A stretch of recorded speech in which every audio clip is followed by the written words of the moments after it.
So we are up under the Jeep now and about to drain the oil, which is on the way back side. It's dripping because I just hit it with some PB Blaster to let it soak a little. Very long oil pan. Of course, it's an inline engine with a pretty decent displacement. 4.2 liters is a pretty big, displacement, especially for 6 cylinders. Our 400 SEL has a 4.2 liter V8 in it, which is on the smaller side of the V8s. There are even smaller ones, like 3.5 liters, usually only in German vehicles. This was actually a real small displacement for the day and age of this vehicle. I'm not even sure if it's original. It might have been spliced in here, who knows. But, and the reason I'm sitting in here the way I am is because I've got it, I've got shocks behind all the wheels and it's in gear, but it doesn't have a working emergency brake, so, I don't want to be crushed if it, for some freakish reason, decides to roll back.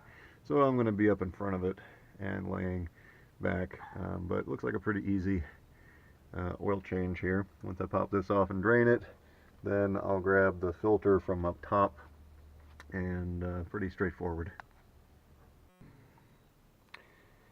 Got our filter off here. It looks pretty new, so I don't think it's been too long since it's had an oil change. Of course, it hasn't had that many miles put on it over the years, but very black oil, so very good thing to do the oil change here. Here's our new filter. Doesn't look new because I've already smudged it up real good, but when you're putting a new filter in, you want to take a little bit of the old oil and smear it around the rubber there. That makes sure that the rubber is nice and plump and soft when it bonds, because that is a very important seal. And these have the internal threading in the center, and so you want to just be real careful sliding it on there. And once you get it on, you don't want to torque it too much.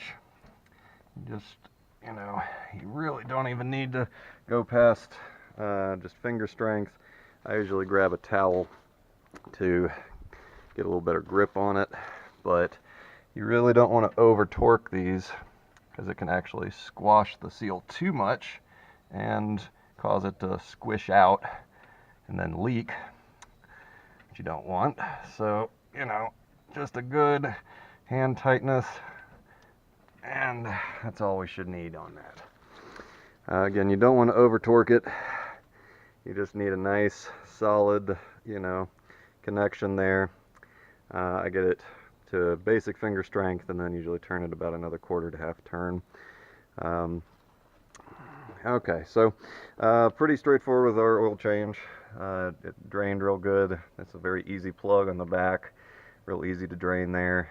And we just got to pop the oil plug back in and fill her up. Now I'm going to run some seafoam, a little bit of seafoam and a little bit of Marvel Mystery Oil, bathe the engine briefly with a little bit of each. Here's your fill hole right here on the front.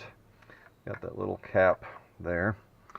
And so I'm going to just run a little through to kind of flush the engine out a little bit, especially since it was so black. And this is a new vehicle to us, so you never know how it's been treated in the past. So give it a good oil bath, drain it through, and then plug it up and refill, and that's it.